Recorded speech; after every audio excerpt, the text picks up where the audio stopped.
Hello, everybody, and welcome back to our video commentaries on a treatise on white magic, focusing here on the rules for magic on the astral plane. We're in Rule 10, and this is the 19th program for Rule 10. It's a long one, and the 35th program for the rules for the astral plane. We have been dealing here with two types of fears. He says,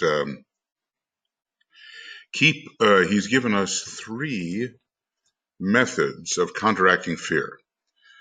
Fears which arise simply within the astral body and the personality and may be quite unfounded. Fears which arise because something definite has precipitated on the physical plane, which works against what must be accomplished. So it is a real type of opposition, a concretized counterforce, and then a more occult attack. The fears that come when we realize that those on the left-hand path and the brothers of form are counteracting us and warring militantly against the aspirant and the disciple. And he's given us methods of dealing with these, and these are some of the most important practical pieces of advice that we will find in this book. So, do find your way to these pages, which are immediately before page 347. Now we're on 347, and we're talking about the kinds of vibrations which will come in, and they may even be of a higher sort, and they will cause disruption. So what happens when spiritual vibrations enter? Strong vibrations will come with ever-increasing frequency, and as the race progresses in evolution, the vibrations will wax stronger, and their reactions must be dealt with in wisdom, because always the conditioned pattern will react against something new which tries to recondition it. It's a bit of a conflict between the conditioning of Saturn in its lower aspect and the reconditioning, the archetypalization provided by Uranus when it's functioning in a high manner. All right, so let's see here. Get this little blue bracket ready to go. Two things manifest when the spiritual vibration is exceedingly potent. And of course, this comes at periods of the full moon and so forth. All good aspirations and synchronous high vibrations are stimulated. And secondly, all that we term evil, maybe it's our mistake to call it that, but anyway, all that we term evil is likewise stimulated. And the aspirants should bear this definitely in mind. So stimulation is stimulation, and the augmentation of that which is good or bad may occur simultaneously. Okay, now naturally we wish it was just the good vibrations which were stimulated, but that's not really how it is. There may demonstrate such a factor as a crime wave, but there will also demonstrate an increasing number of groups that stand for spiritual endeavor and high aspiration. So this is what we call, let's say, an example of this dual type of stimulation. The effect of the heightening of the vibration on you, the aspirant, may manifest in various ways also. It may, even if it's a high vibration, interesting, it may result in bodily fatigue, and this must be dealt with, not so much by sleep and rest, but though a just proportion of them is needed, notice the Libran quality there, but above all by a change of vibration of recreation and amusement, even amusement. It's interesting. Now, Master Moria has basically said that rest is a change of labor. So Master DK is telling us that we need a change of vibration anyway, recreation and amusement. And Master Moria is saying, well, if you change your labor, you're going to find some degree of rest. Otherwise, you'll get dull through repetition. Okay, now, this is the second factor. And let's see, I want to mark the first one as well. Okay, two things manifest. Okay, so let's call this the first thing that manifests. All right, let's do that. And then we'll have a good setup for that which is secondary, or secondly anyway.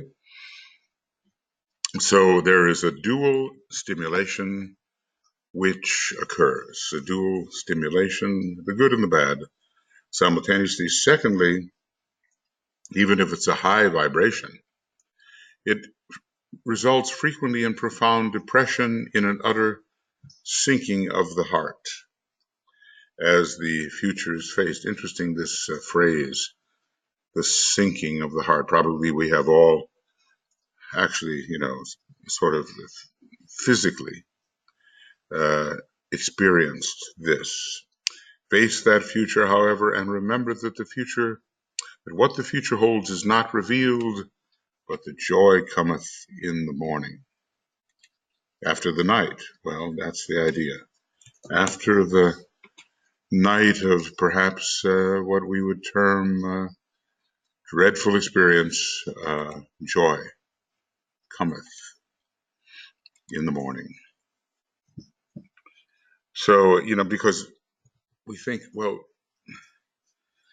here's this high vibration. It may indicate to me some possibilities, but by my equipment, my time, my environment, whatever, it feels totally unsuited to the achievement of that vision. And my heart sinks when I think that I cannot achieve that which is indicated as a possibility.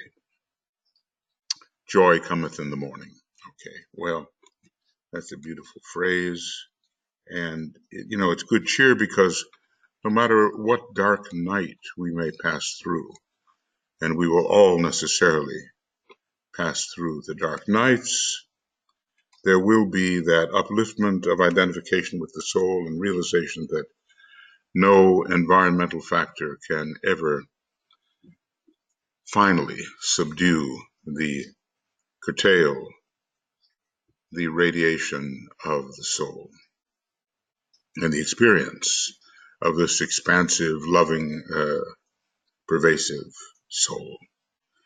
It results also in a sensitiveness of the astral body that is perhaps more hard to bear. So, let's just say high vibrations sensitize the astral body to the point of pain. Now, this must be dealt with. It just has to be dealt with. Sometimes we have to just find our own way to deal with these problems. This must be dealt with by the individual as best he may, bearing in mind the suggestions that I have given him. And there are plenty of them in the foregoing, including not the suppression of the astral body, but the disidentification with it and the identification with something more real within, so that one becomes the observer and not identificatorily in the middle of all the pain. It results also in a permanent stimulation of the atoms in the various vehicles and their coherent stabilization. It lifts a little nearer to the goal, though perhaps the aspirant may not realize it. Okay, yeah. So the high vibrations, though experienced at times painfully and depressively, do in fact uplift and bring us closer to the desired objective, the goal. And I printed God there. Maybe God is the goal there. God as being, God as our true identity. It's hard to escape the cleavage making, dichotomization of the mind. You know, we look at all these different things around us and they look like separate things, but to the initiate, they're not separate things. And to the uninitiate, they are, because the mind has dichotomized them, put them in separate categories which seem not to be able to be bridged, but we have to bridge difference. Okay. I'll call it the infuceptional bridging of apparent difference. Infuceptional. I don't suspect there's going to be a word like that, but I'll try to make it. Come on now. Here we go. Infuceptional bridging of apparent difference, so that something pervades all these differences, which gives unity and ultimately sameness that unites and makes as one all the apparent differences. We just have to find our way beyond difference. When I was younger, I heard the phrase that the wise one looks in all directions and sees nothing but the same. I don't think I could understand it, because it seemed to negate that which the perceptions presented. But in fact, in the Mahamaya, the perceptions will present what they will present, but there's the realization that all of it is really the same. And I find that this realization deepens as one works with it, as one goes on, as one reminds oneself of these factors. This is such a practical book, you know, and even as Master DK is teaching us, he's also teaching us how to teach others. Because there's so much here that we can suggest to people who may not be familiar with it, and it will help them. Even as his very practical suggestions are helping us. Everything depends upon the pupil's ability to grasp the inner meaning of all events. Now, what is that, you know, when you think about that grasping of the inner meaning? And I would call it by this following name: spiritual discernment, found on the third sublevel of the mental plane, as a power, we might say. His entire progress upon the path rests upon his attitude in making the teaching his own. Okay, not just fun to read, but that inner monitor must reveal at the appropriate moment that which the teaching has implanted within us, and then we believe it, and we experiment, and we apply, and we confirm, and increasingly it becomes our own. So, it is only as we transmute the lessons on the inner planes into practical knowledge, that they become part of our experience and are no longer theoretical. Theory is the beginning of much of this, and maybe people are willing to accept theoretically much that they cannot verify and accept as practically demonstrated as true, but it's a start. Expansion of consciousness should be an ever increasing practical experience. Wow. So, I hear the words. I hear the words. And I'm aware that I have studied, and probably you have studied, so many things that cannot yet be put into practice because they really do lie beyond, but they have analogies and lower analogies, and these analogies can be properly applied. Analogical processes reflecting what we cannot put into practice. These analogical lower reflections can be put into practice. Theories are of no value until we have changed them into fact. Maybe there's some kind of mental construct value, so we have maybe a truer idea of how things are, Let's just say very few scientists can put the theory of relativity right now into practice, but some can. We can't, probably, but we can at least try to understand it. Theories are of no value until we have changed them into fact. It's such a clear statement that we have to go beyond our theoretical approach. We must. And as we progress in occultism, so much that seemed strange but possible will become familiar and actual. Hence the value of meditating on an ideal such as the Master in the Heart or our own ideal image in the heart.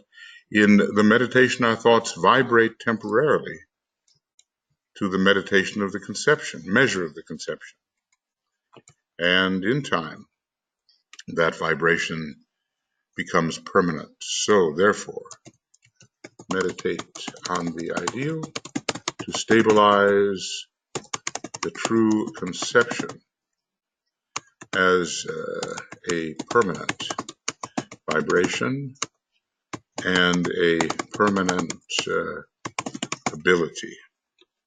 We're growing constantly, such as we are. We're filling out the causal body.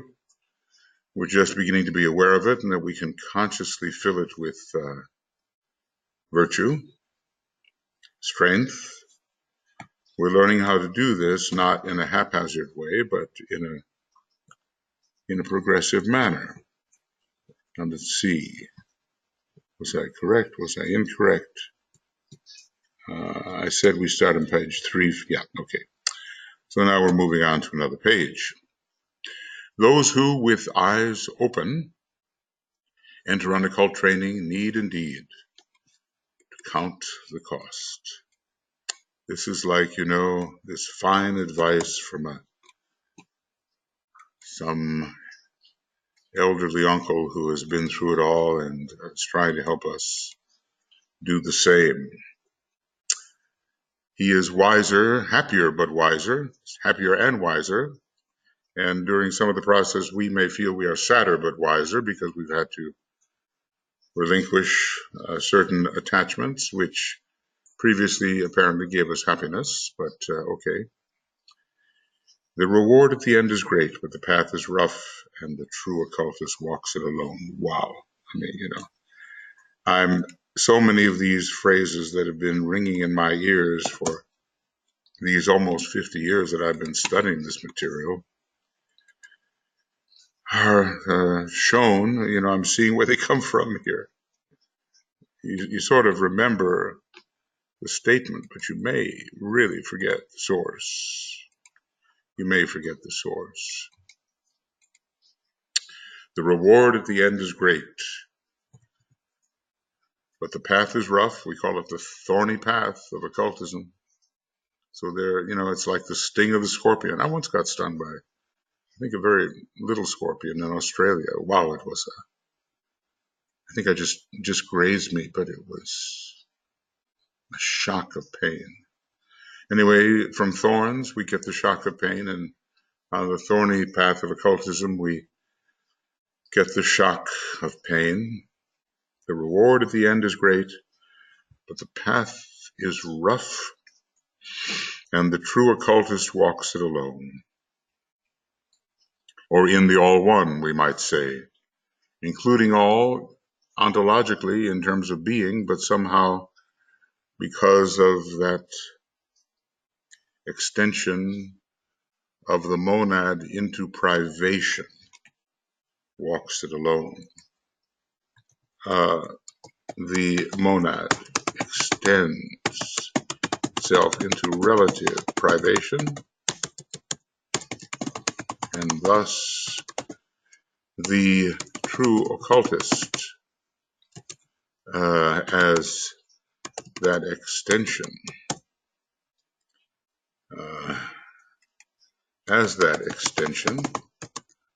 walks the path. No, that's pairs of opposites. Let's see.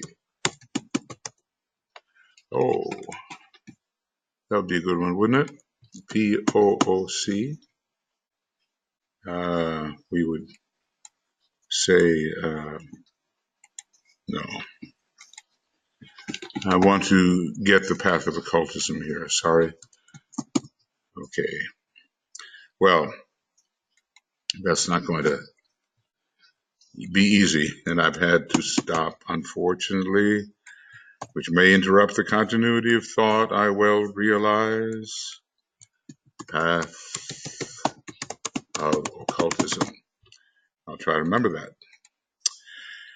And walks the path of occultism alone, yet all one. The capacity to stand alone,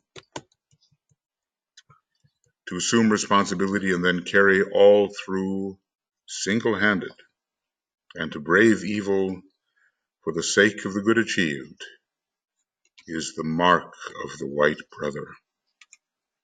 I'd like to send that to a number of people that I know and to myself. I'd like to send that out because it's so powerful. The capacity to stand alone,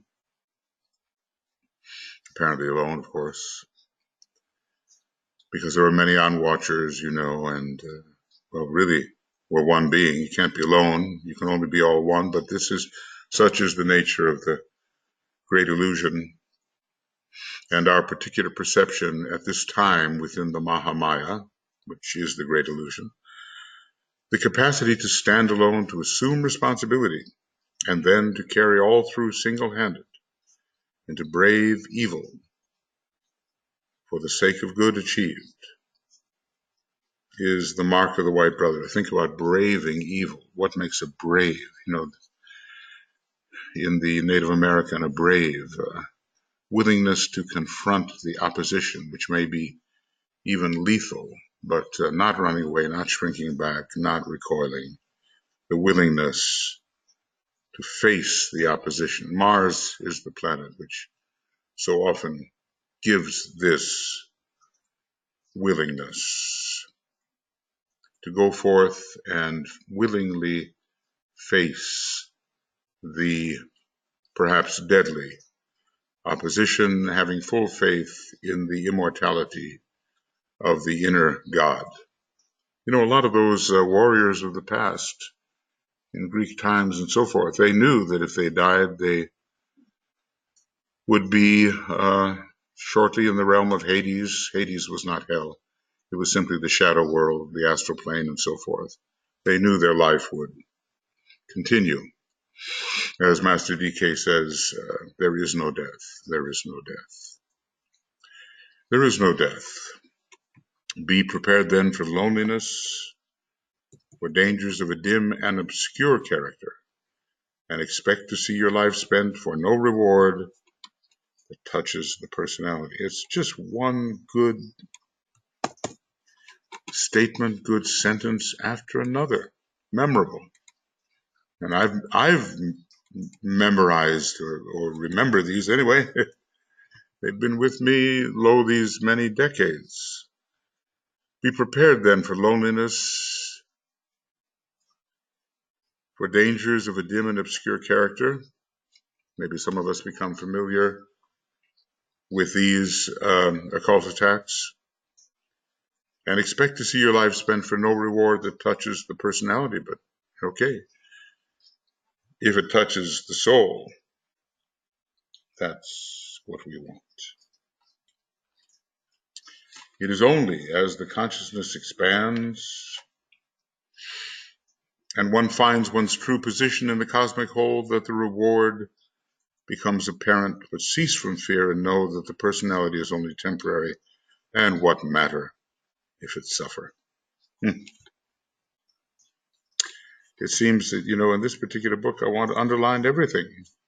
I had a friend, he read through the entire, what was it? One of those books, maybe it was Letters on Occult Meditation. He underlined everything, absolutely everything. I think he had a very strong sixth ray. It is only as the consciousness expands and one finds one's true position in the cosmic whole and sees that there has been actually an elevation of position spiritually compared to where one was positioned before, that the reward becomes apparent. But the whole point of all this section that we've been dealing with is cease from fear and know that the personality is only temporary, is that there's something behind it that's real, it's lasting. And the personality will always deaggregate. The mask will always fall to pieces. It cannot be preserved. That which becomes cannot be preserved.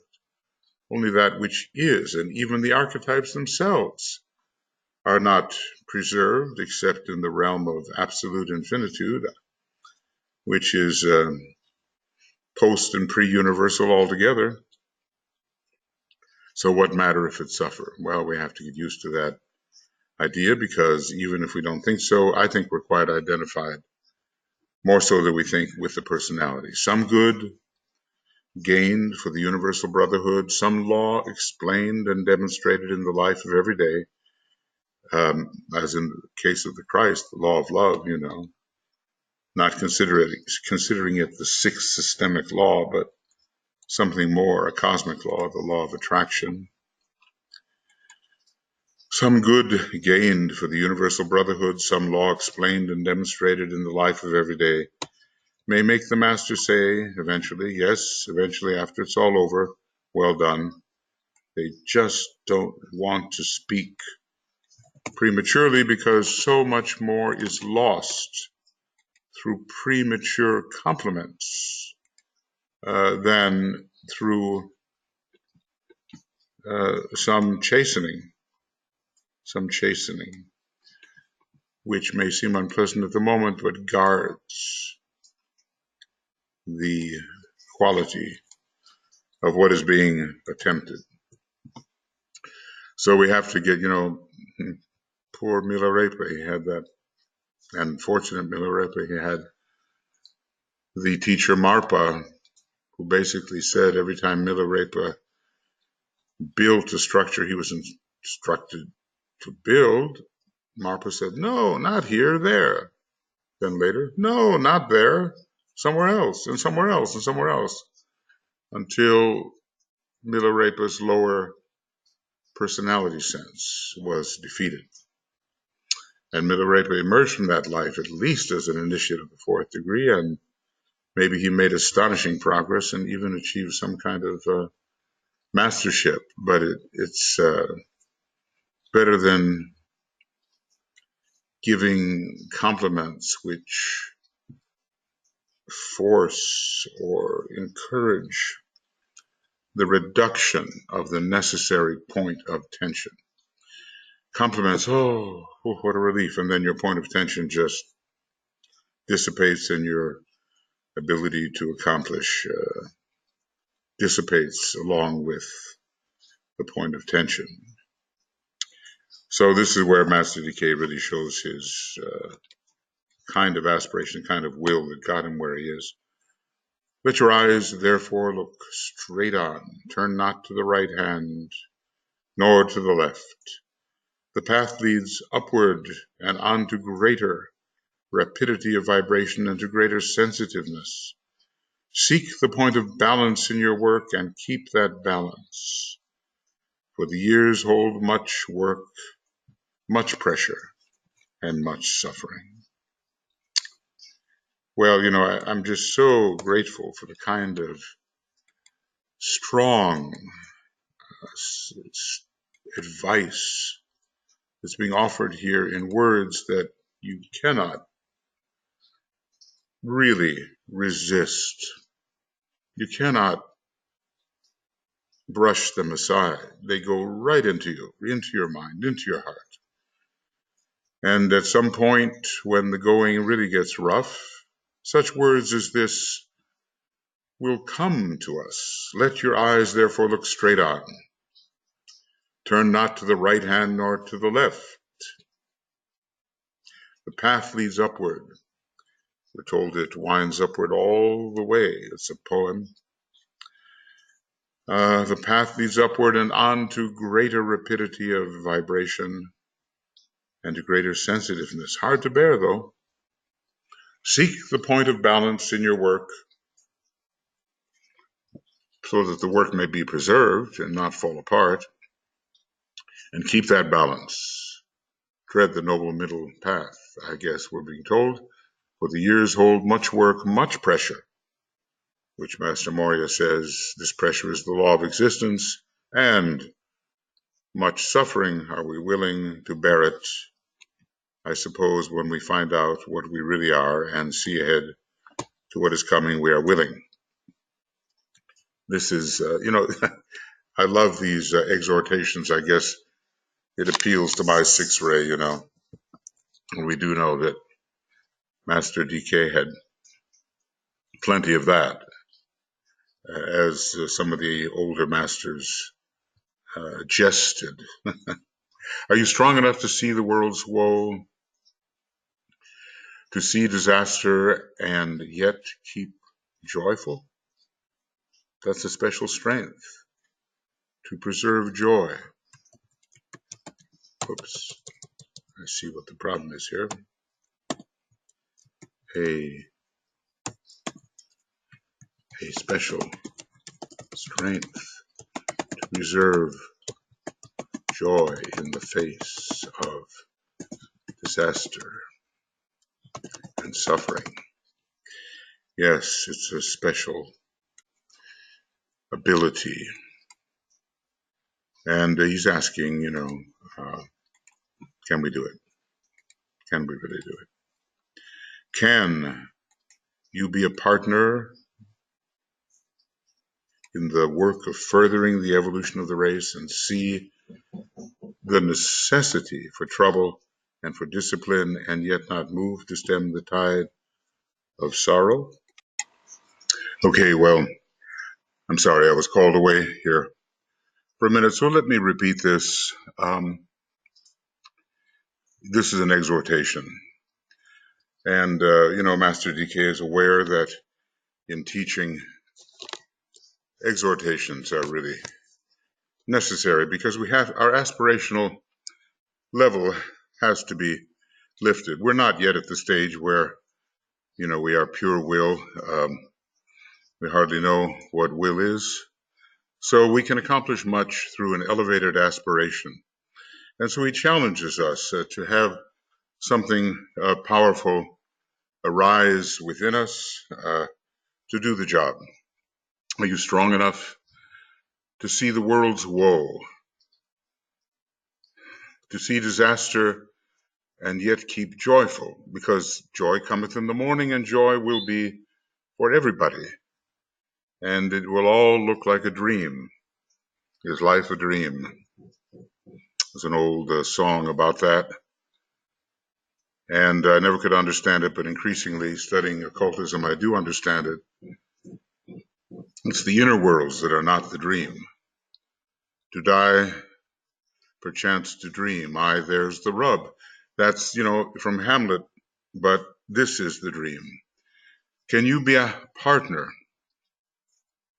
in the work of furthering the evolution of the race and see the necessity for trouble and for discipline, and yet not move to stem the tide of sorrow? Well, that's a hard one, because naturally one wants to move to stem the tide of sorrow. And yet, Master Moria says, obstacles are possibilities. So we have to be very judicious and see what the outcome of the discipline may be. To give all, he says, is to put on chains. And if we give all, we will produce weaklings, he says, and not the kinds of strong workers that the hierarchy needs. Picked and tried souls are being trained all over the world at the present time. So there is a process of selection by the masters, who they will train. The masters, this is, late 20s, early 30s, the masters are overwhelmed with the work, and their time is overoccupied. Maybe we forget that, we think we're so busy and so hard pressed, but it's the old camel and donkey, they can carry the load of the camel and put it on us, and we give way immediately. The masters are overwhelmed with the work, and their time is overoccupied. They give what they can, but on the individual aspirant depends the use of that which is given. This is the old horse to water adage. And, maybe they tried to make the horse drink, they drowned the horse. Well, we are the horse in this case, and we've been led to the waters of life. We've been led to the great spiritual teaching. This is just a wonderful section. Those of us who watch and guide on the inner side of life realize more than perhaps you who bear the burden and heat of physical plane existence know. I think this is even so good, that this was transported into the discipleship book, so we'd have maybe another chance, another go at it. We realize more than perhaps you know. We know your physical disabilities, and someday may be able to help definitely in building up strong bodies for world service. And let's just say he told us in the seventh ray age, this will happen, because there will be such a connection with the etheric body and its strengthening via that ray. Now, such is the astral miasma, it is well nigh impossible for you, our struggling brethren, to have good health. Well,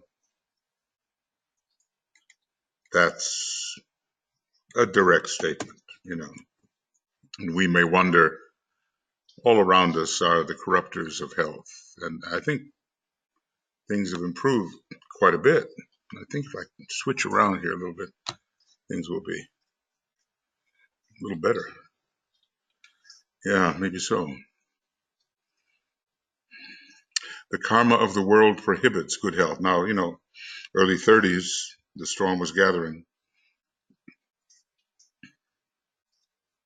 It is well nigh impossible for you, our struggling brethren, to have good health. And I guess when Master DK talks about good health, he's talking about something that is a lot more vibrant than what we call good health. The astral corruption and the foul cesspools of the lower levels of the mental plane infect all, and lucky is he who escapes. Well, they can see these things, and we don't even suspect them. We watch with tenderness all of you who, with weak and sensitive bodies, struggle, work, fight, fail, continue, and serve. If you hear some pounding in the background, it's just the ongoing work around here, rain pouring through the roof, have to fix the roof, okay. We watch with tenderness all of you who with weak and sensitive bodies struggle, work, fight, fail, continue, and serve.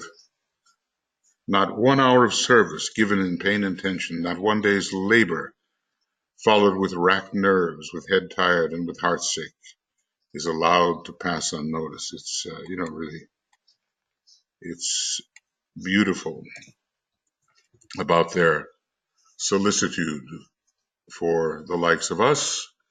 And as I say, Master DK doesn't lie. It's how it is. That's how he sees it, and that's what they do. We know and we care. Yet we may do naught that you, struggling in the field of the world, can do of that which is needed. The world's karma engulfs each of you at this epoch, if you could but realize that the time is short, and rest, joy, and peace are on their way. Yeah, I've often remarked or thought about how in former days and even today, when someone dies, they say, well, rest in peace. Eternal rest. I think that'd be horrible. But the law of periodicity has to be obeyed, and there will be periods of expression and periods of pralaya, manvantara, the universal manvantara, and then pralaya, and onward forever in that way as it has forever been. But relatively, these are extremely unnatural and pressured times for those who are willing to take upon themselves even something of the burden, The half-gained victory, the days lived through with a certain measure of success, yet with an unachieved ideal, the minutes of exhaustion of soul and body when the emptiness of everything, even of service itself, seems the only noticeable thing, the weeks and months of endeavor and of struggle against apparently insuperable odds, against the stupendous power of the forces of evolution, against the roaring tide of the world's ignorance, are all known. Take comfort in the assurance that love rules all. Take courage from the realization that the hierarchy stands. I don't know, tears come to my eyes when I read that, because it's just so wonderful. And of course, these are the odds against us. I don't know, maybe things were harder in those days as the Great War was ramping up on the internal planes. Master Mori was talking about the epidemic of obsession. He was writing as if the Black Lodge was really active, I suppose in a way that only the occultists could see.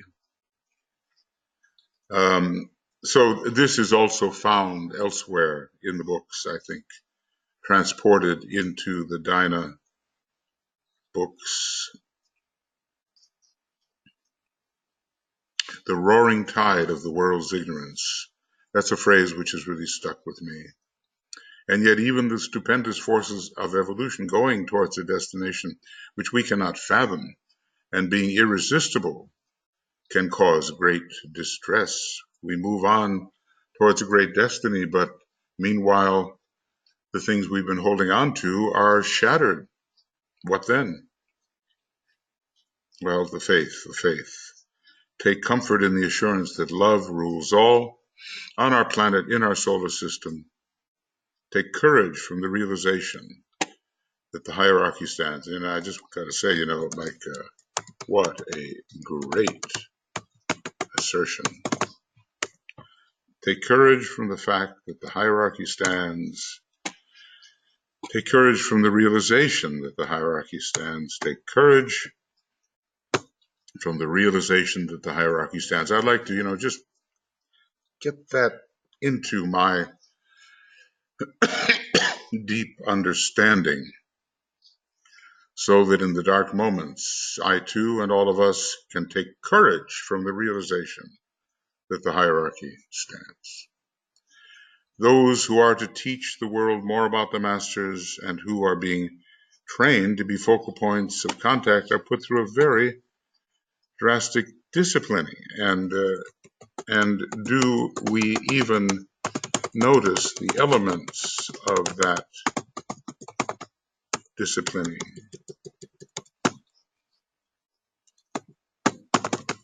They are tested in every way possible and taught much through bitter experience, which they will not repeat if the impression of the harm done is sufficient.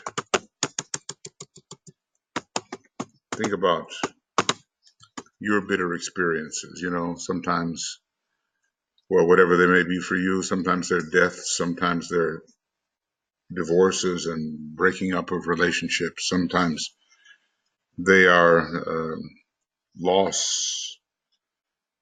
I had a friend whose house burned down entirely along with what looked like his life savings in cash in the house, bitter experiences that lead to a condition eventually of loving detachment. They are taught to attach no importance to recognition. That's coming in there at the beginning of Rule 11, giving up all desire for recognition. They are trained not to judge from the appearance, but from the inner vision. But can we discern it? That's the question. Capacity to recognize the master's purpose and the ability to love are counted of paramount importance. So let us not be misled by superficialities, but in fact spiritually discern that which lies beneath the apparency. So, maybe people like ourselves are really being put through it, a very drastic disciplining. I feel that we have to remember that if our life does not seem especially easy, and yet it's probably nothing compared with what they are carrying, and in comparison with the life of many whom we do not know, but whose lives are extremely stressful because they carry even more. Aspirants who seek to be chosen for work as disciples must lose all desire for the things of self and must be willing at any cost to pay the price of knowledge. As I read this, I see, that I've tried to base my life on a lot of this. It was early on in the game, and whether or not one succeeds is a big question. Aspirants who seek to be chosen. Now, of course, the accepting disciple chooses. The accepting disciple gives credence to that which has been taught. He accepts it. And the old saying is, many are called, but few are chosen, and that's true, but many are called and few choose to live up to the call. So few choose is also true, an act of will to choose. The aspirants who seek to be chosen for work as disciples, and I suppose accepted disciples, I suppose this, because the master determines that,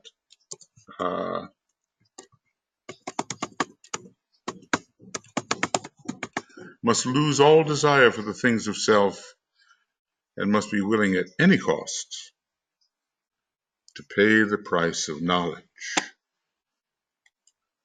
Well, test yourself. I'll test myself. Are we willing at any cost to pay the price of knowledge? I mean, you can lose a lot as you pursue the knowledge. You can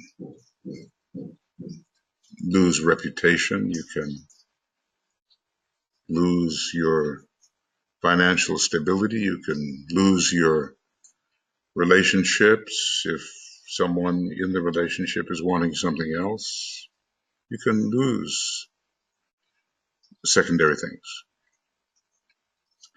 If proof is to be given to the world of the subjective realm of reality, it will be bought with the heart's blood, for only in the blood of the heart can power be safely gained and wisely wielded. Reminds me of, that very militant kind of Master Hilarion in his Light on the Path. And he asks you to rip evil out of your heart, and then the heart will bleed, and we have to somehow tolerate this and recognize the moment when it's happening.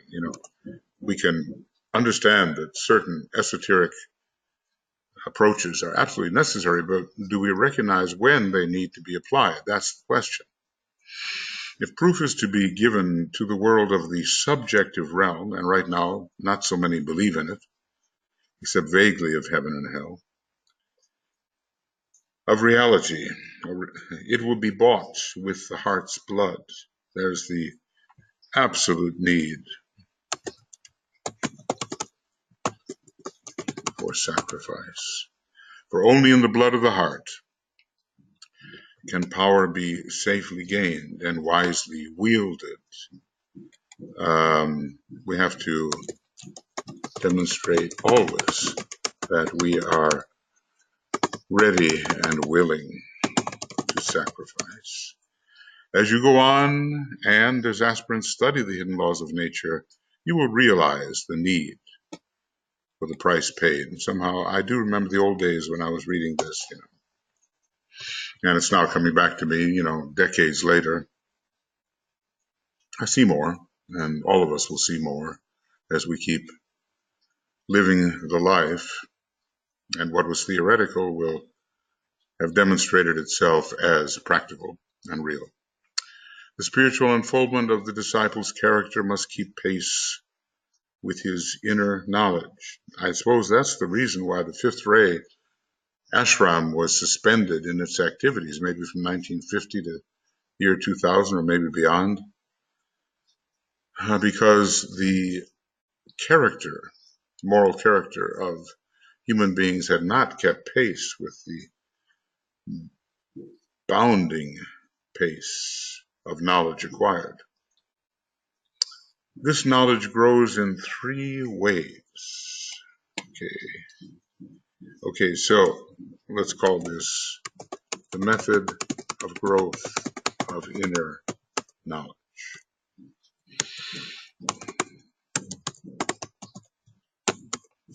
Okay, how?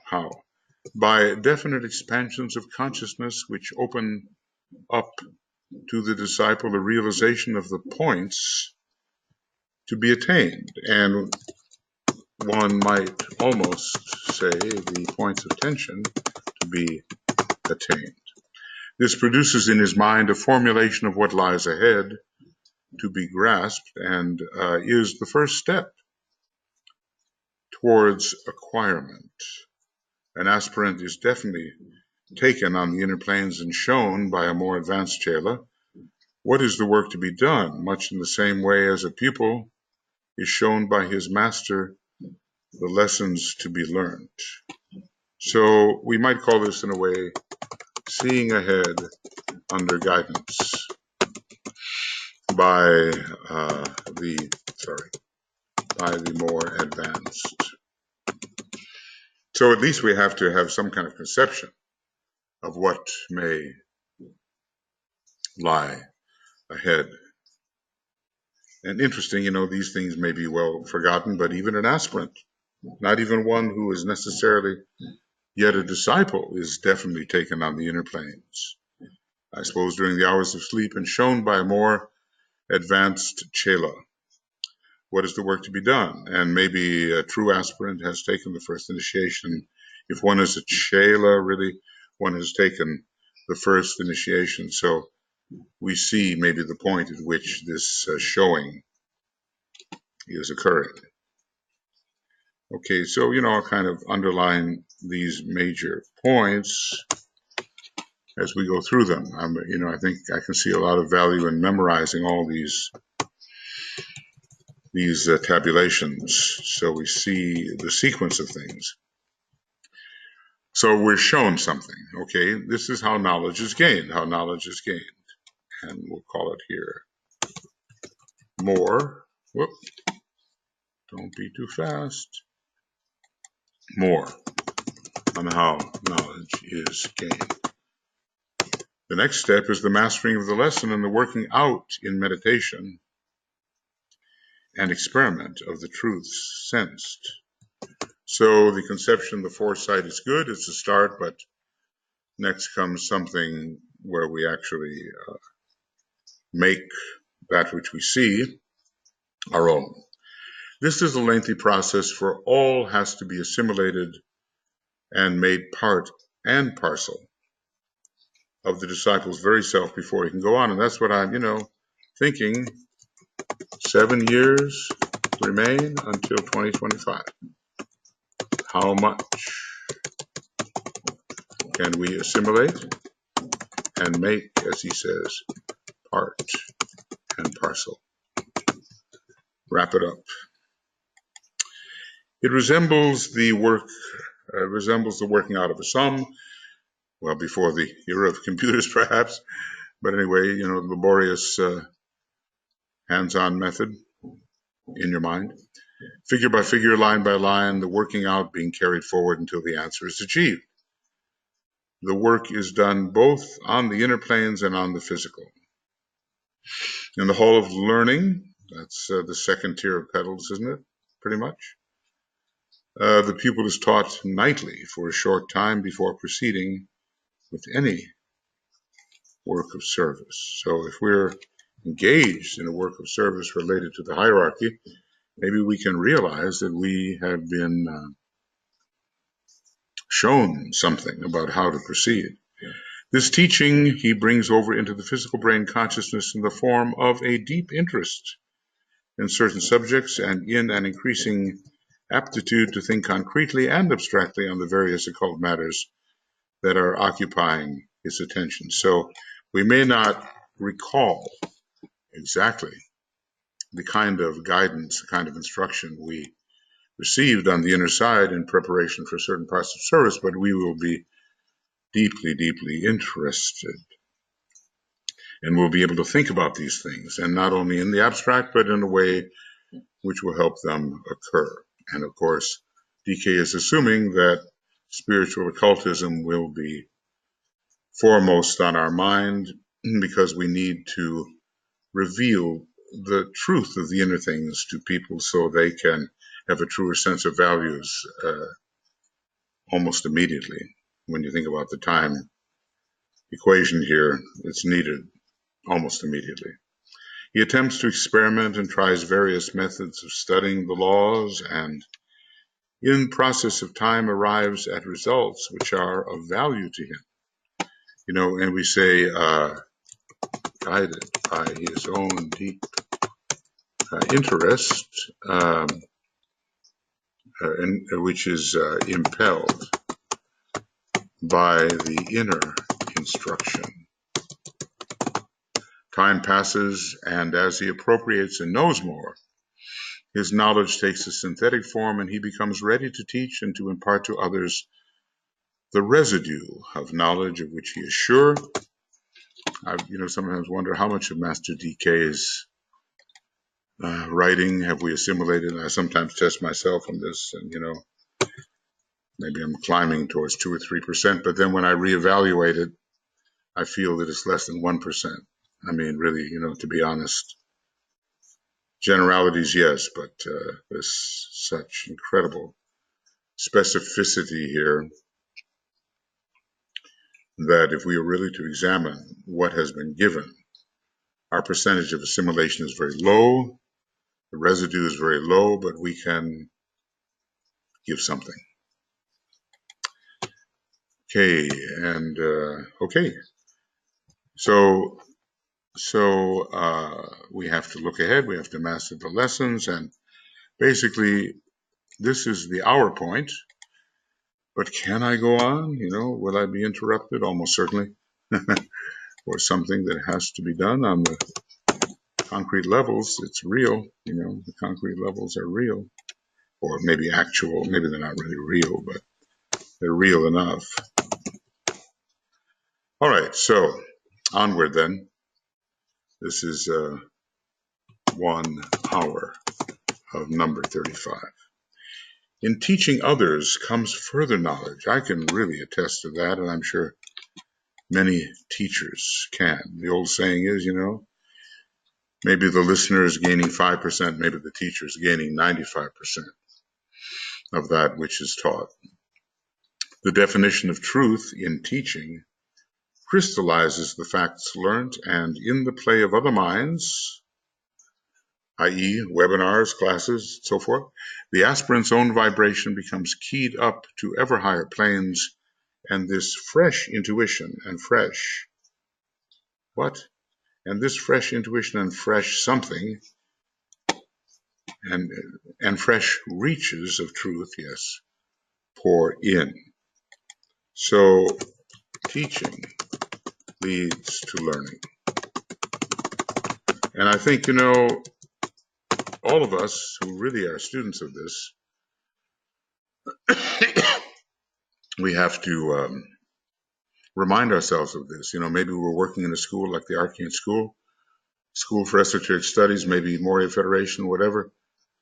And do I dare to teach? Do I know enough? Well, we never know enough, but we know enough. And so at a certain point we say, well, I've received a certain amount of light and I can pass that light on. And then as we start to pass it on, our light, the light in our consciousness really begins to grow. So, I would encourage all of you who are students of this great teaching to reach that point where you say to yourself, I will pass it on. It can be humble at first and just a few people or even one or whatever in a conversation, but pass it on, and you will find that your understanding of the teaching will grow. I mean, I can certainly attest to that, and I think I'm not alone. As I have to attempt to explain things, I'm explaining them to myself too, and gaining in my deeper understanding. So may it be for all of us. When one lesson has in this way been mastered, a further one is set, and when a pupil has learnt a particular series of lessons, he graduates and passes an initiation. So PK puts initiation in terms that are very easy to understand, just like in a school. And as a matter of fact, all the planets are schools. He calls them planetary schools. And if you just turn to the end of esoteric astrology, and well, it's also in cosmic fire, but the different schools, school on Venus, school on Mercury. Some are missing, of course, because maybe too much knowledge about them would not be wise for us at this point. The whole group he teaches is benefited by his step forward. For every disciple carries those he instructs along with him in a curious and indefinable sense. So, Master DK is the great teacher here, and he became a master in 1875, we are told, and he's working with Blavatsky even before that in Tibet. And just think, over the many, many years, I don't know how many years, 50, 60, maybe 70, 80 years of teaching, he's gained a lot, because this certainly applies to him as to any other master. In teaching comes further knowledge. And Alice Beatty was taking a lot of things down, for him, and then great vistas of possibility appeared to her that were not even dictated by him because of this service of reception and transmission. The benefit to the unit reacts upon the whole, and also that which is non-beneficial. A master carries his disciples on and up with him in a similar manner, of course. And some of us have questioned, well, when will Master DK be a Chohan, and do we know? Is he already a Chohan? We have the Chohan M and the Chohan KH, and they work with Master DK as an expression. Master DK is closely related, not only to KH, but to M. But maybe his day is coming or has come. It's hard to say. A master carries his disciples on and up with him. I, if I be lifted up, will draw all men unto me. That's the story of magnetism. It shouldn't be interpreted only in Christian terms. The matter is abstruse and largely one of the secrets of the law of vibratory expansion. Which ones of the laws of the soul does it talk about? Is it the law of, is it magnetic expanse, or, let's see, law of the lower four. Let's just see quickly. So,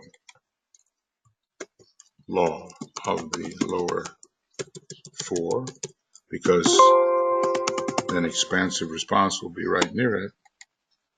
There it is, the law of expansive response. Well, maybe that's it. I once tried to say a little bit about it, but it's hard to say much about these last two laws. We pretty much end with the law of elevation, or the law of group progress, the fifth law, which is, you might think it's Aquarian, but it's really a Capricornian law, but administered in the age of Aquarius, it will be even more powerful. So, go to Cosmic Fire here and study the laws and the symbols. I've tried to bring that forward, I think, in some video commentaries along the way. Okay. So we are all lifting each other or causing a suppression of elevation, oftentimes unconsciously. And if we rise, automatically, those with whom we are deeply affiliated will also be inclined to rise. They will have a support which elevates them. And so we are also responsible for our misdeeds and possibly dragging others down in ways that we cannot easily fathom. So what have we been studying here? A few points. We've been saying knowledge grows in 3 ways. That's been our little theme here. It's possible to get so involved in the work of explaining various connections that we may forget what is the subject. So knowledge grows in 3 ways: by definite expansions of consciousness which open up to the disciple a realization of points to be attained. We see to the future conceptions. We're shown the vision. We might almost say this is about the vision. Oh, come on now. And then the next step is the mastering of the lessons and the working out in meditation and experiment of the truth sense. So it's not just a vision, it's making it one's own. Okay, so not just a vision, but making the vision one's own through a kind of mastery. And then finally here, in teaching others, because now, once you've mastered something, you have to impart it. Isn't it so? So once you have mastered a field, you are obliged to impart it. I see this, I spent a lot of time in the operatic field, and I saw wonderful performers do their thing and demonstrate the peak of excellence. But the time came when maybe circumstances, health, the physical body wore out, whatever. They were invited to teach and convey that which they had so beautifully demonstrated on the stage. So, whatever we have managed to master, to gain control over, to utilize, apply, whatever, we do have to pass it on. And we're not really successful, nor is the human race successful, unless degrees of mastery are passed on to others who are aspiring towards them. It's just such a shame when knowledge gets all locked up in the one who possesses it and cannot find even an appropriate way of being passed on. So let us remember that. I remember working with Charles Jane, telling little anecdotal things here, and I don't know why I'm inclined to do it, but I met him in 1985 and he died in 1985. I met him in January 1985. He was passed on by December 31st, 1985. It was all part of a thing, I was working at the arcade school. We weren't encouraged exactly to talk to the people that came in the office, but I knew he was a famous astrologer and just well known and excellent. And I remember sort of being held at bay that I couldn't speak with him. Others were speaking with him and basically kind of rebuffing him in terms of what he came to do. But I found my way out the back door in the hallway when he was leaving, and I made contact with him, and that led to an ongoing Sunday morning meeting for almost the whole year. I learned a lot, but not as much as my friends better versed in that kind of astrology learned. And his whole system was passed on to others because I kind of dared to go out that back door and say, hey, Mr. Jane, I'm really interested in what you have to say. So he was the teacher that year, and he had that once he looked at me in the middle of the year and he got kind of a shiver. He said, ooh, he said, I feel like I'm emptying the bowl. You know how that is before you die, you pass on everything that you can. I feel like I'm emptying the bowl. I guess he was. And because he did, and I passed on whatever he gave to me to others even more capable than myself, his work was again preserved to a further extent and was able to enter the mainstream. Well, it'll never be the mainstream. It's very complex.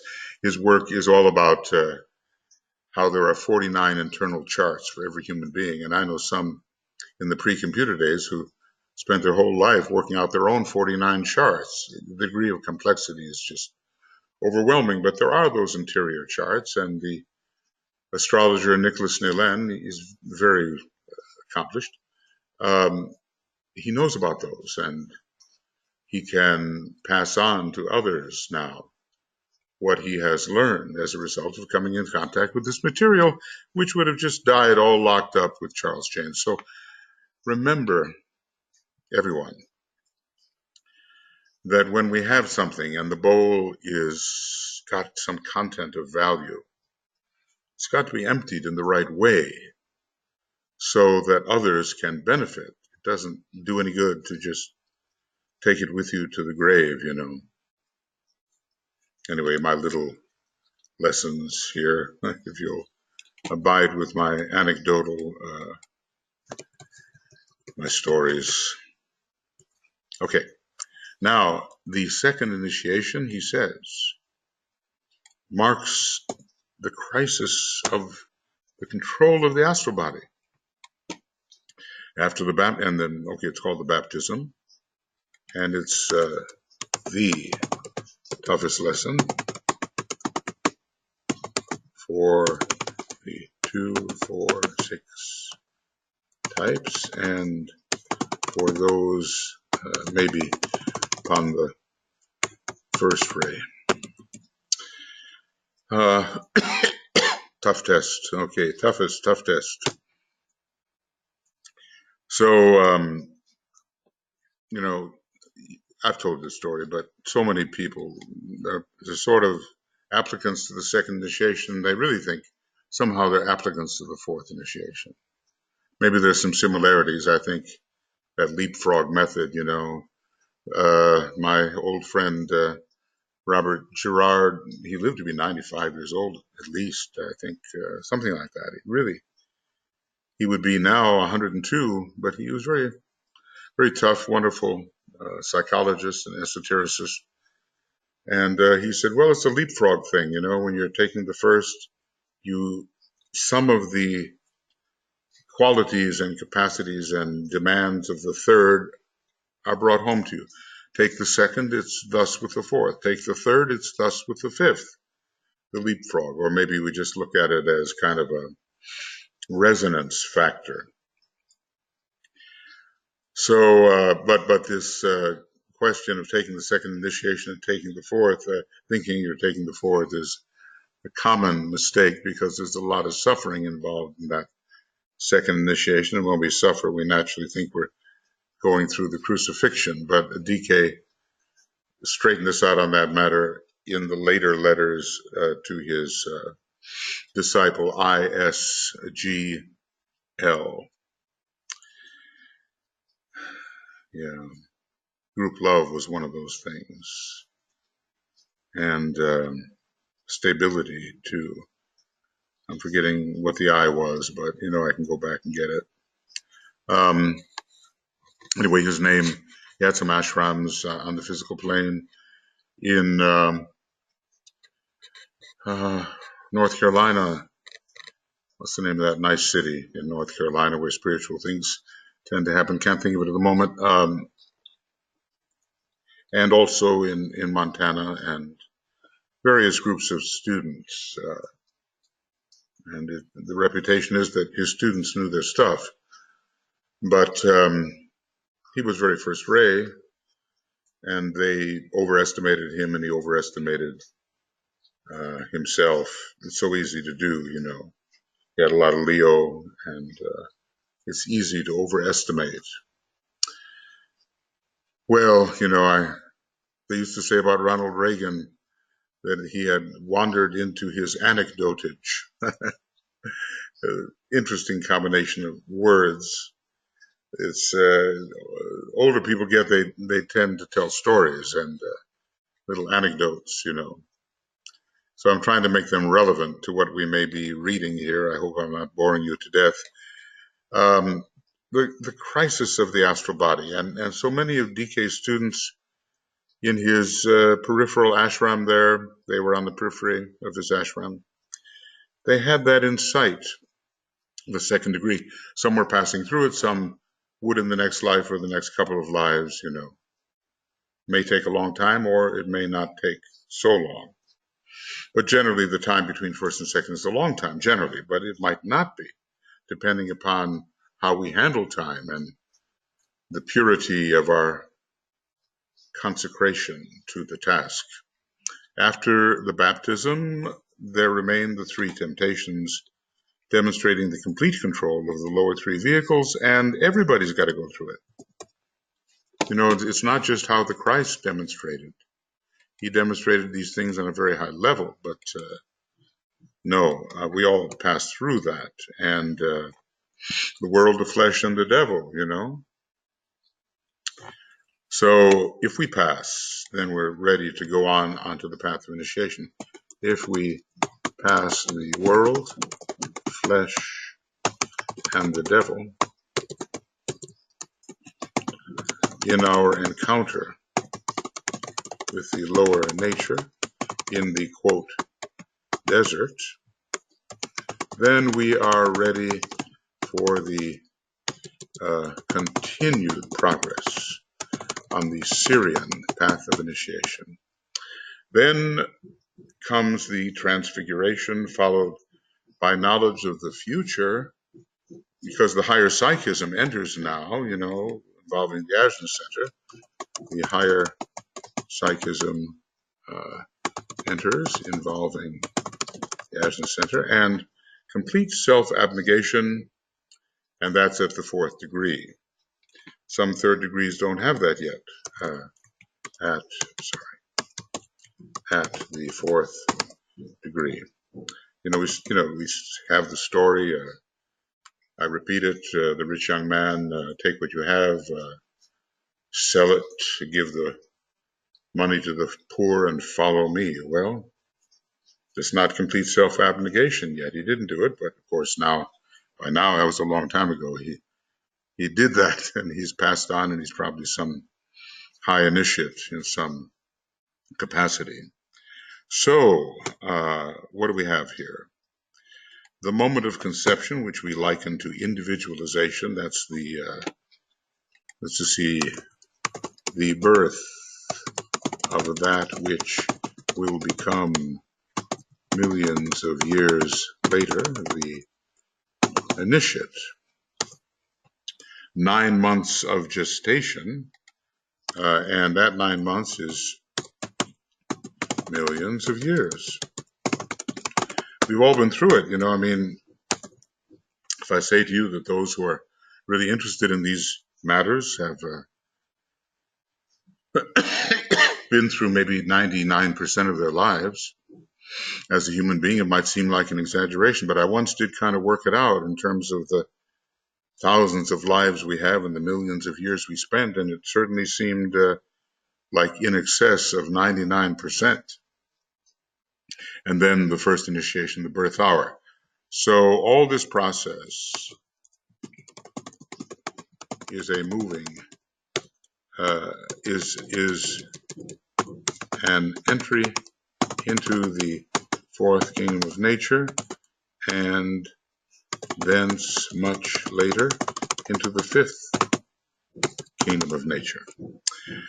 The path is therefore a path on which steady expansion of consciousness is undergone with increasing sensitivity to the higher vibrations. It's pretty hard to look ahead and say, well, what is the next higher vibration and what does that feel like? Until we do achieve it and look back and see that we hadn't achieved it before. So from the point of view of having achieved it and then stabilizing that vibration, we can see and understand the lower vibrations in which we had spent a lengthy time in prison of a psychological kind. So consciousness is expanded. That's what the path of initiation is. It's a subtle something, this consciousness. It's not really material, it's more relational. It's one thing touching another, and it's the result of impression. It's difficult to define the non-material nature of consciousness, but you know it when things come to light. And before they come to light, it's like being in a dark room. You don't know what's there. You can feel your way around, maybe get a guess, but then a window opens and, all that's there. And I didn't know it before, and now I see it. Couldn't see it in the dark. Or the night sky, it's very interesting, the work of Uranus. It's all dark. You're having a storm at night, but lightning flashes and lights up for a split second.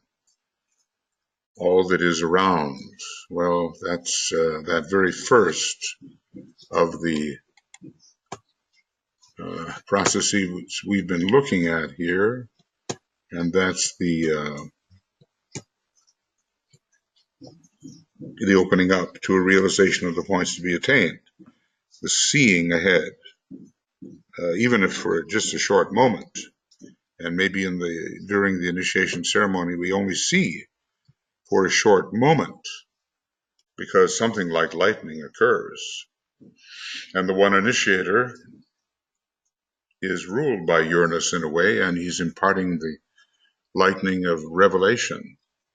But that revelation has to become a steady realization, which means we have to work it out in experience. It's not just being given to us, it's being indicated, and then by our own powers we work it out. So the path is one of steady expansion of consciousness, and it's undergone with increasing sensitivity to higher vibrations. And let's just say this can at first be painful. And you know, we have the analogy of what's called growing pains. I didn't know that those were real until I experienced them myself.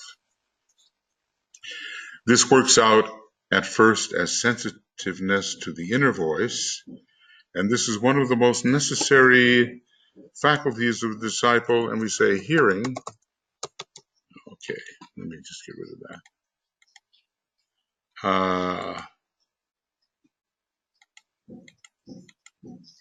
Let's just say that hearing is the first sense to open up. The great ones are looking for those who can rapidly obey the inner voice of their soul. Obey the inner voice of the soul, one of the very first out of 4 requirements, you know. Pay attention to the soul. Obey the inner voice, the voice of conscience, we might call it.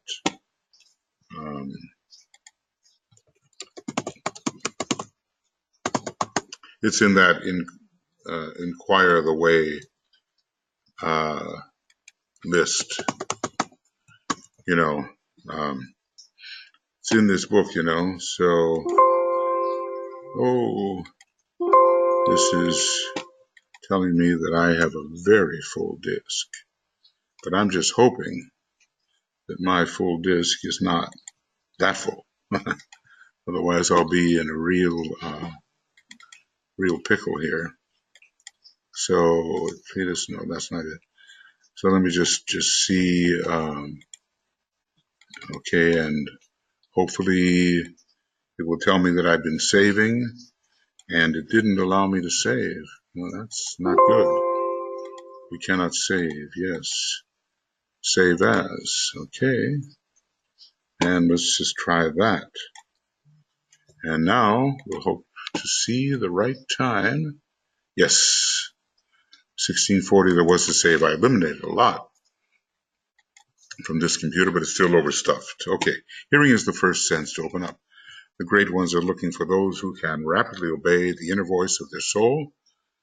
And I wanted to say, you know, we were looking for this idea of inquire the way.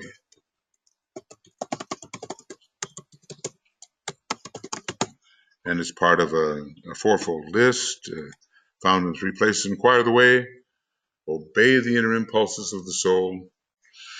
Well, they can come in various ways, but hearing about them is the first way.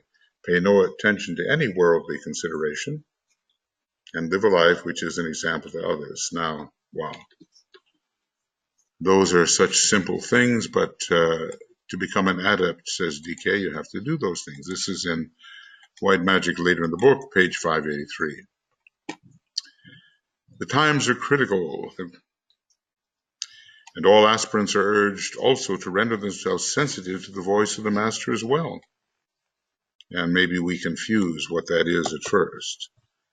And hopefully we don't run off and find a bunch of misleading astral masters, as some have, with good intentions done. The master's time is fully occupied, and disciples must train themselves to be sensitive to his impression, and let's just call it his fleeting impression, economy, let's just say economy of time is of the utmost importance to the master. Okay, so, and he's not going to sit down and have coffee with you, you know. So, a word to the wise is sufficient. And we saw in the Dyna books a compression of what DK had to impart in just a page, page and a half, maybe two, laboriously written out by Alice Bailey as a service to that group. Wasn't even her ashram, really. And that was enough to direct the life forward for a half a year, or even 2 years during the war. A slight hint, a pointed finger, a hurried suggestion may be all that he has time to give, and each disciple must be on the watch. So let's just say vigilance and alertness are the watchwords of the student of occultism. The pressure upon them, the masters, is great now. Great now that they are moving closer to the physical plane. Pressure from Shambhala and pressure to deal with the vibrations arising from the physical plane. They have a two-way responsiveness required of them. So do we, hierarchy and our own physical plane. They have Shambhala in the physical plane. More souls are conscious of them than when they worked on mental levels only. They are descending at sacrificial cost. And they also, working on denser planes, are finding conditions more difficult. Even they have to guard their own health, as the stories sometimes go. The congestion found in the big cities can cause a problem. And was it Master M that said that one of his students had caused, probably very temporarily, but had caused the Master R to fall ill, something that he had done. Such was the connection. Hard to explain that, but that's what was said. So more souls are conscious of them than when they worked on mental levels only, and they also, working on denser planes, are finding conditions more difficult. But they, let's just say the love of humanity impels them. And I've got to capitalize properly where it's due. The devas and disciples, aspirants and those upon the probationary path, are being gathered around them, the masters now, and are being organized into groups with special work assigned. Some of what Master DK attempted is here indicated. He tried. And so he tried, and only he is in a position to know what was the success of it. I mean, I think, never entirely the success that the originator hopes, as you probably know from your own efforts. Some souls can work only in mass formation, banded together and unified by a common aspiration. It's an earlier phase. Such are the majority of Christians, for instance, in the churches. So independent work is not yet possible for most. These, knowing not the laws of occultism and only sensing the inner truth, work on the broad lines of preparation, we might say, in relation to the path of probation. DK has told us that the Bible and such books are really books for the probationary path. They're not yet occult books. So they hint at occultism. I mean, it was the Christ was teaching the secrets of the kingdom of heaven to his disciples, but in parables to others. Now, mostly we've got the parables, and many people sanctify the parables, as if they are the last word. People are always looking for the last word, basically because they are afraid, spiritually lazy, cannot contain the idea of an eternity which has ever been, not just an eternity originate with their birth. Welcome to eternity. Well, someone dies and they say, now he will have eternal life, but he's always had eternal life. Life is eternal, and there's only one life. But those simple concepts take a while and many relinquishments before they are accepted as acceptable. So anyway, these masters, they are aided by bands of lesser devas or angels who suggest, guide, and control, and many of them are conscious,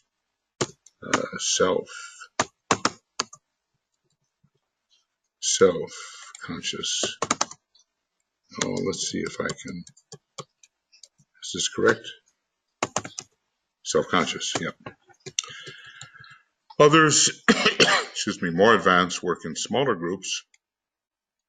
They idealize more, and in them you see the thinkers and leaders of social reform, of humanitarian regeneration, and of church leadership, either Christian or Oriental. So it's moving from exclusively mass initiatives. And the higher devas guide them, and the blue and yellow devas, well, Master KH's devas are rose and blue, and blue and yellow sounds a lot like DK, as the former group are guided by blue and rose. Aha, that's interesting. Blue and rose. So Master KH seems very much involved with the mass of those who aspire, and DK more the blue and gold. Anecdotal, forgive me, but I went to a University of Michigan. The colors were the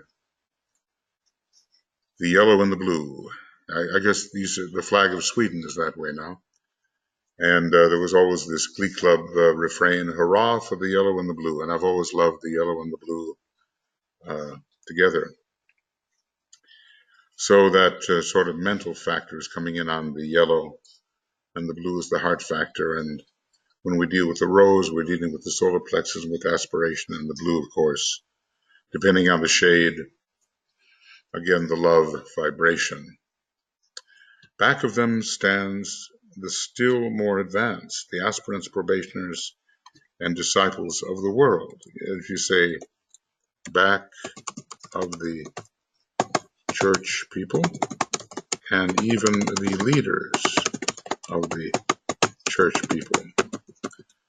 Well, of course, when you look at the Pope and maybe some of the high people in the church, they're obviously even initiates. And somewhere in Initiation Human and Solar, DK talked about the Master Jesus meeting with high prelates of the Anglican Church. Goodness. Okay, we're going to have an interesting time of it here because my chronometer has stopped working, so I just have no idea where I am. And we're going to see whether this is going to be a 2-hour program or some oddity. I can't tell why it stopped working, but it did. So anyway, DK oftentimes gives hierarchical progressions of people with different capacities. And now the aspirants, probationers, and disciples are considered above the average church leader. But if Master Jesus, the Chohan Jesus, is meeting with high prelates in maybe the Anglican Church or something of that nature, maybe the Catholic Church, I don't know. They are obviously initiates on the sixth ray and are in his group. So the aspirants, probationers, and disciples, they work singly or in 2s or 3s and never in groups exceeding 9. The occult significance of these numbers being necessary to the success of the work. Well, there's a big statement, although Master Moria is always praising the dodecahedron, the 12-fold assemblage. And it's an even number on top of it. But then again, of course, there is the teacher in the center, and then you have the archetype of the ashram, Christ and his 12 disciples. But anyway, for our purposes, maybe to confine ourselves to groups of 9 at the most would be safest. And also, let us say,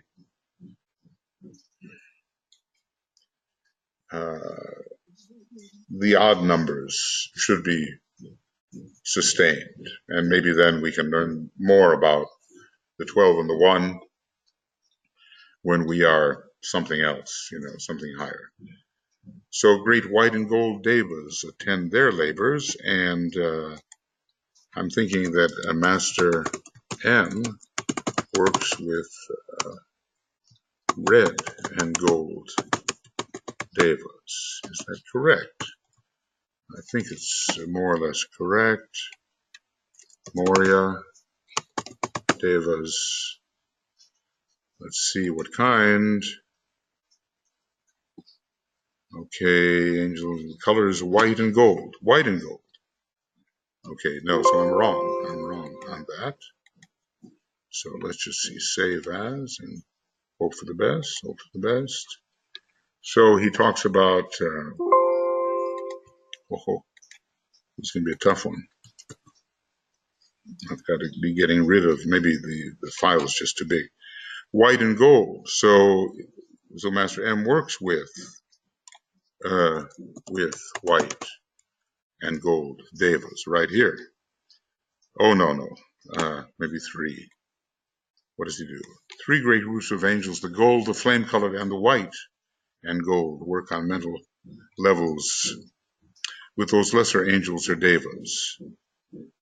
So he seeks to touch the inner spiritual fire. 3 great groups of devas, gold, flame-colored, and the white and gold. So let's put that down properly with the gold, flame-colored, and the white and gold devas. Well, these are, until we have the experience, these are just interesting words that direct us to what some of these great teachers can do. Back again of these 3 groups stand the masters and the devas of the formless levels, and let's just say not described concretely. A great brotherhood pledged to serve humanity, the masters and the greater devas. Well, there are 140, what is it, in our solar system, 140 billion, 140,000 million devas, and 60 billion human beings, depending on what you're reading. And so a lot is the Devic solar system, and, obviously we're not going to understand their categories, all of them, where we can barely understand the different categories of man. So anyway, this is the progression that he's giving us from the blue and rose, from the blue and gold, then the flame-colored, the white and gold with the aspirants and so forth, and then the flame color of Agni is added when Master M gets to work, flame-colored gold and white and gold, not just white, but white and gold. All of this, of course, will make more sense to us as we go along. Movements are being set on foot to transmute, if possible, the labors of destruction into constructive work. I don't think it succeeded. There was a big goodwill movement in 1935-36, and there was the attempt to avert the war, but it precipitated, and the broom of Shambhala swept things very clean. And great was the opportunity following, and did we take advantage of that? That's the ongoing question. Or is our house as fuller, still more full of devils than it was before? The time is critical, for a pause has come in the work of the destroyers. And this is in the 1930s, right? In the 1930s. So, 1930, 1930s. There is an opportunity for the tide to turn and for the rebuilding of the body social. Well, let's just say, as it appears, humanity was not equal to this, and unfortunately, the disciples of the world also were not equal to this. And may we be now equal, because the dangers are even greater. If one can imagine, I mean, when DK is writing after the war, that the whole human experiment might have to come to an end, that's a pretty big danger. The weaponry is quite remarkable when you think of it. And this is possible, and the weaponry is advancing rapidly now. Even if, and I'm not sure about this, even if the fifth ray ashram per se is deactivated and only functioning under the greater third ray. So it is for this reason that each one of you needs to make a fresh dedication of himself to the work of redemption. Now, this was written a long time ago, but I cannot see that it would not apply to us as a group right now. I would say it should. Personalities must be submerged. How do we do that? We keep on remembering who we are, and when personality promptings come up, we just don't give in to them if they are contrary to the indications of the emergent soul within us. Personalities must be submerged. Of course, there's an emphasis today on self-expression and all that, and that's fine in a way. But for the real disciples and the true aspirants who have taken the first initiation and thus are, in a sense, disciples, personalities must be submerged. We don't expect this of people who are at the stage where they're still developing their personalities. They have to, through expression and so forth. Aspirants must live harmlessly in thought, word, and deed. Well, he's just laying it out, isn't he? The rules are very straight. They're very strong. They're very tough. Go through the day and live harmlessly in thought, word, and deed. Live harmlessly in thought, word, and deed. That simple sentence, can we live up to that? Harmlessness is the life expression of the man who realizes himself to be everywhere, who lives consciously as a soul, whose nature is love, whose method is inclusiveness, and for whom all forms are alike in that they veil and hide the light and are but externalizations of the one infinite being. Live a day harmlessly in thought, word, and deed. In this way, each of you will provide a pure channel and will become an outpost for the consciousness of the Master and provide a center of energy through which the Brotherhood can work. Now, that business of becoming the outpost, we use it in our meditations. When we enter the blue disk and we start to ascend toward contact with various planets or their Davic representatives, let's say. But this is the method. Be a pure channel, and we can become then an outpost for the consciousness of the Master. And maybe not before, until we are the pure channel. It's one thing to be translucent, the light can get through, but it's another thing to be transparent. Much greater intensity of light and much greater clarity in general. So the requirements of the occult life are pretty stiff. They are exacting. And as we wander in, and put our hand to the plow, many are those who stop and turn around and leave the field. I've seen it. I can't believe it, but, I know that I've done it and others have done it. Maybe we've all done it in those vacillating days when we are first taking up uh, the attempt to tread the path of occultism. It looks pretty unbelievable when you look back and you see now the advantages of everything that lies ahead, but that's where some people are. And, you just can't scold them to death, they're going to do what they're going to do. But hopefully the kind of encouragement can be offered that will help them regrip the plow and really lean into it, no matter how discouraged they may be at the moment and how much other forces are pulling upon them for some kind of satisfaction, which has been denied during the period when you've been trying very hard in relation to the path. The prime problem of the aspirant is to dominate the emotional nature. That's what the book is all about. And, Master DK comes in writing at a time when quite a few people are ready for that and struggling, as the psychology of the last century has shown us and has given people opportunity.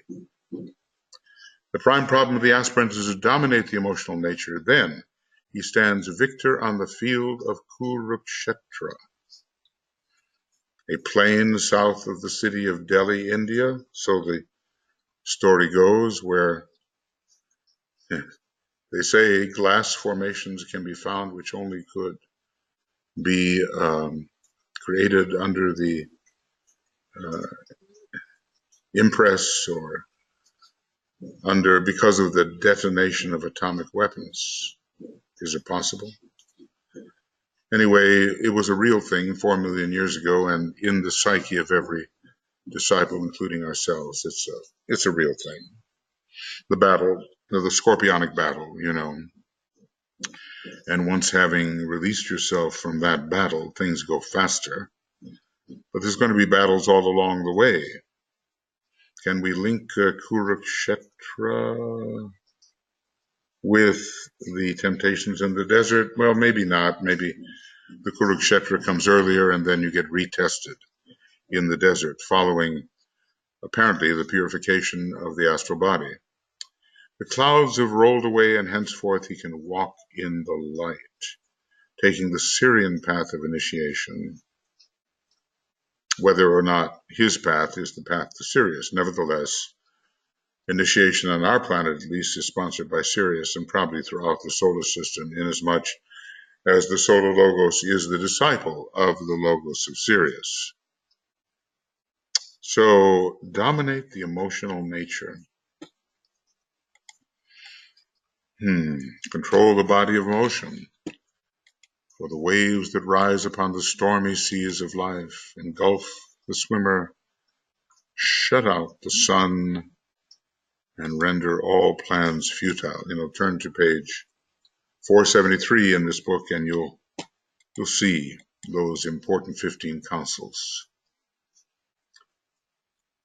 So we become the victor, and we have thrown our lot, our energy, our dedication, our aspiration on the side of the good guys, the good part of ourselves, the higher aspects of ourselves, those soul powers and the representations of soul powers within our personality. We now fight on their side, even though our opponents are of our own family. In other words, they're part of our nature, in this case, the personality nature. The clouds have rolled away, and henceforth he can walk in the light. Let it here be remembered that this very freedom to walk in the light carries with it its own problems. One after another. Looks like galaxies have problems. They kind of merge, and you kind of wonder, what are the casualties in this merging? Who is swallowing whom, You ask how this can be. Let me give you one simple example, and I think you will find a convincing argument. So always, there are higher and higher conflicts, and the new field of freedom finds its own conflicts of a higher kind with more important results. So when a man literally walks in the light of his own soul, and the clear light of the sun pours through him, revealing the path, it reveals at the same time the plan. Well, the Actlery process, alignment, light, crisis, alignment, light, crisis, Actlery, or is it alignment, crisis, light, revelation, and then integration and initiation and so forth? Well, we've gone through that quite a bit, and I've, in other commentary on the old commentary, I've taken this in and tried to deal with it. First comes the light that shines on the personality and reveals all the inadequacies, but almost simultaneously comes the revelation of the plan. Now, it can be that when you got yourself in hand, you're much more ready to deal with the plan, but as the plan begins to reveal itself, there's light with that, and it also reveals to you the aspects of yourself which are inadequate to handling the plan. Well, a lot of this is not just a linear process, even though DK has to deal with it at first in a linear way. Alignment causes a crisis. The crisis causes the breaking forth of the light. Then comes a revelation of the plan, Actlery, and then finally the integration. It's in that section about the integration of the soul and personality in Esoteric Psychology 2. When a man literally walks in the light of his soul,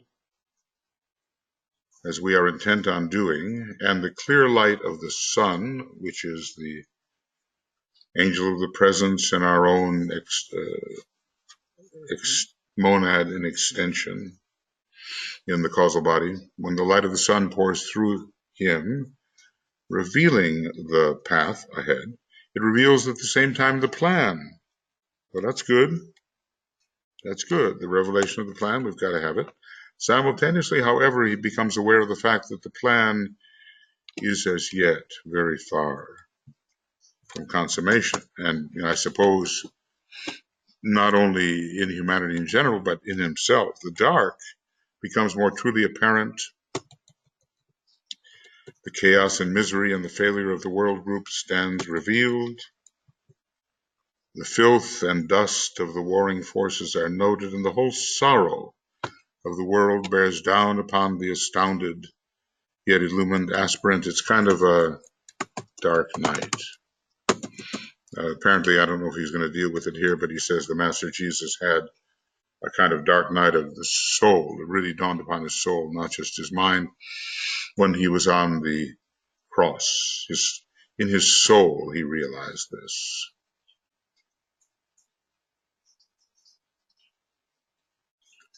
So we see the failure, and we see the obstacles, and maybe we become aware of just how strong the forces of obstruction really are. Can he stand this pressure? Can he become indeed acquainted with grief and yet rejoice forever in the divine consciousness? A man of sorrows acquainted with grief. It's in the Messiah, that wonderful piece of music. If you want to know what channeling is, look at George Friedrich Handel channeling the Messiah in 21 days. Can he stand this pressure? Can he become indeed acquainted with grief and yet rejoice forever in the divine consciousness? It all depends on the manner of identification, doesn't it? Has he the ability to face what the light reveals and still go his way with serenity, sure of the ultimate triumph of the good? Will he be overwhelmed by the surface evil and forget the heart of love, which beats behind all outer seeming? This situation should ever be remembered by the disciple, or he will be shattered by what he discovers. Hence, the potential shattering of the one that walks more freely in the light of the soul.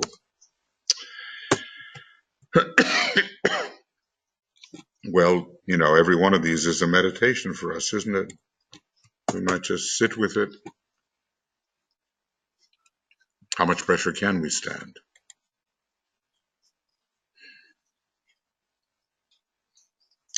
And can we see the world's grief and rejoice in the monadic, the divine consciousness of the higher two planes, which will win out, of course?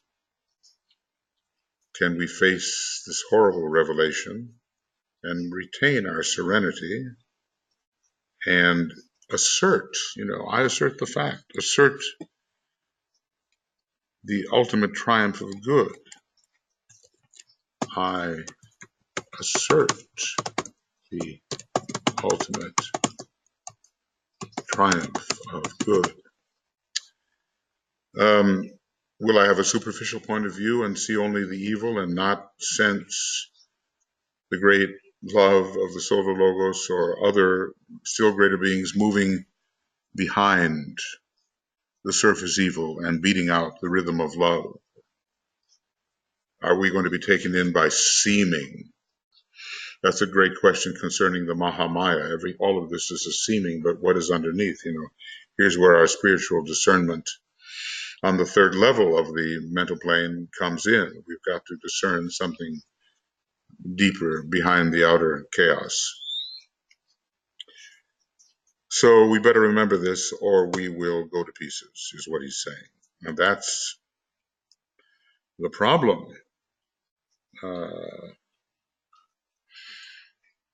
The freedom to walk in the light, that's the problem.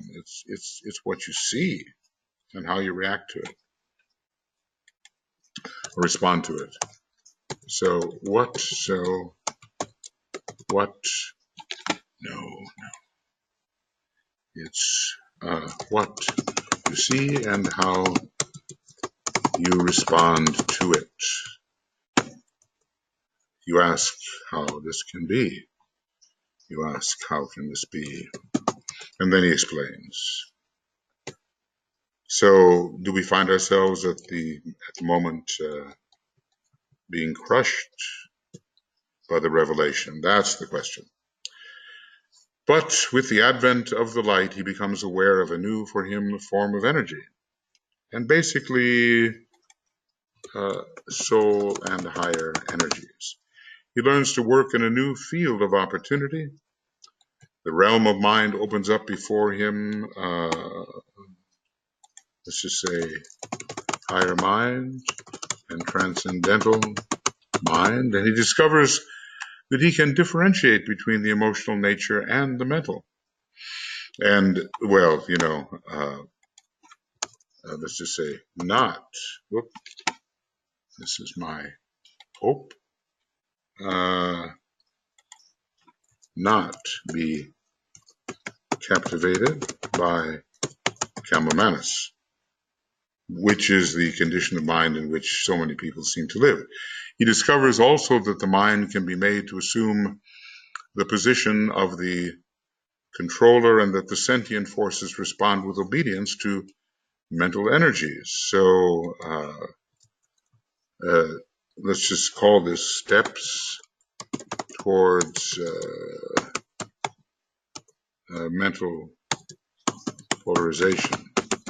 The light of reason brings this about, light and eventually the light of reason, and later the light of pure reason. That's personality, that's not what I want. Pure reason brings this about, light that has always been present in man, but which only becomes significant and potent when seen and known, either phenomenally or intuitionally. So, a new relationship to the light, LT, light of reason.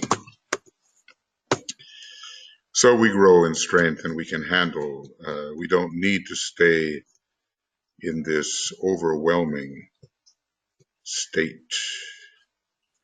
I think I'll try to go as far as this. I have no idea how long it is, but a little more anyway. Much false teaching is going around these days in connection with the mind and soul. It might be summed up in the teaching of one school, which shall remain nameless, as follows. Nature is cruel and selective. She works by the law of the survival of the fittest. In the process of selection, millions of lives are sacrificed, and much birthing of forms comes to naught. Hence, the achieving of soul life is a rare event. Okay. Well, let's just say all experience in form life is noted in the soul realm. So that corrects that erroneous teaching.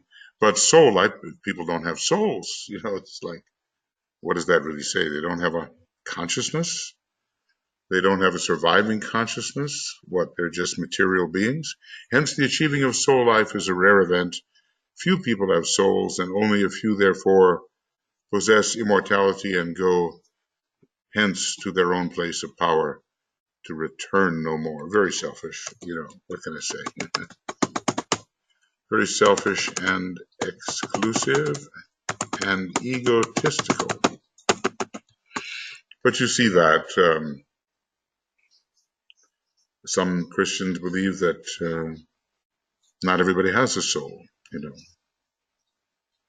and certain groups just don't have souls. But then soul is such a difficult word to really define, and you need the constitution of man to discuss this intelligently. So what should it be?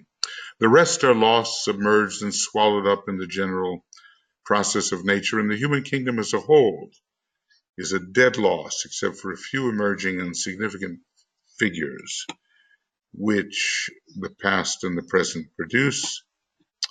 They have achieved the sacrifice of the many. So many are called, but few are chosen. And this is a mounting or a climbing, you might say, of the mountain of spiritual ambition. Survival of the fittest, and only a few of us, and I'm going to be one, will make it and actually have a soul, get a soul, be a soul, and all the rest, too bad for them, have gone down so that I can ascend. Well, it's so separative, so exclusive, and so untrue. But the reaction of men themselves to this teaching is an adequate answer. I would say it just is not accepted.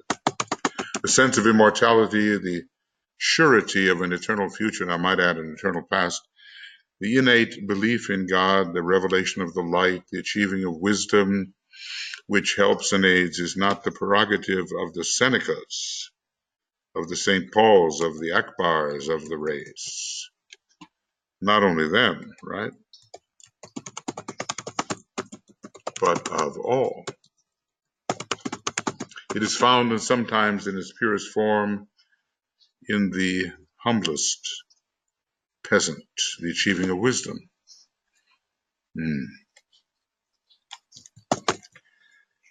Words of wise counsel fall from the lips of the illiterate, and the knowledge of God and the belief in the soul's immortality are discovered to be latent in the hearts of the most unlikely and oft the most apparently sinful. So, let's just say that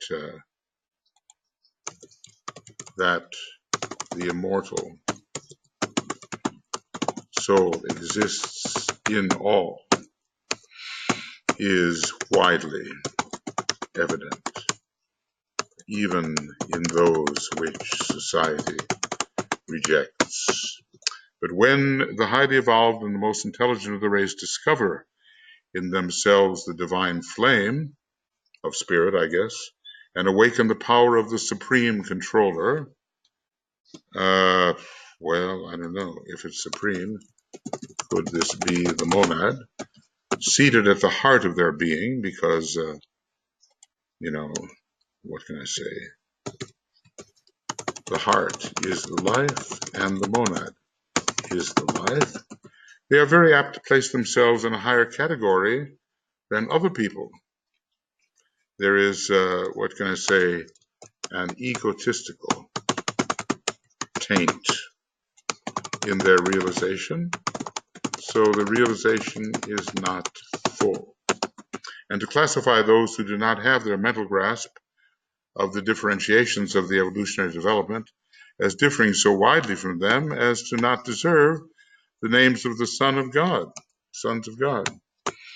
So separative and blind and proud, they regard all not working in mental energy as lacking souls, and hence as lacking eternal persistence as individuals. So the theory, unless you can really think, you have no soul. And, fallacy. This is only a glamour of the mind, is part of the great heresy of separateness, and indicates faintly the coming period wherein the mind will be as dominant and as misleading as is the sentient body at this time. So trouble, trouble still lies ahead with every new elevation. And the DK warned us about the time when the personality is going to be found as a condition within a majority. They will be integrated personalities, not yet the case. And it will bring its own problems. So sufficient unto the day is the evil thereof. We have to deal with what is before us at the moment, and other issues for resolution are forthcoming. Well, okay, friends. He's going to start a new subject here, so let us therefore study the types of mental energy with which the individual has to work, and see how this great heresy of separateness and the fallacy of repudiation, as it is sometimes called, can be offset. That's interesting. It's the law of repulse is not that. The law of repulse is an aspect of the law of love, and when we repulse, we are repulsing the things that prevent us from realizing the nature of love. So we're on page 357, and this has been maybe a two-hour-ish program, because I lost my chronometer. Okay, so 357 is be about 10 pages, and I will go back to where we left off, and here we are. I like that, the fallacy of repudiation. Wow. Maybe it says even more to me than the great heresy of separateness, or at least it's an aspect of it. So this is number 35, and we've gone from 347 to 357, and today is the 28th of August, and we're on the 19th program. And what that means, and this is going to be number 20, I think number 20. Am I mistaken again? Rule 10, and this is 10, rule 10, number 35, and this is 10.20. Okay, 10, let's see, number 35, rule 10, and this is 10.20. I hope I'm correct here, and maybe I can find out. Sorry to lead you through this. I just want to get this correct. And here we have, I've taken it off onto another disk. Well, okay. Right. Well, I think I have it now. So we're going to begin number 36 next, and it will be 1020. And we've just finished up 1019, which has led us to page 357, and we begin again on 357. Looks like a new subject, and we can look at this aspect of the law of separateness, not the law, but the heresy of separateness, and that part of it that is called the fallacy of repudiation. So I'm hoping that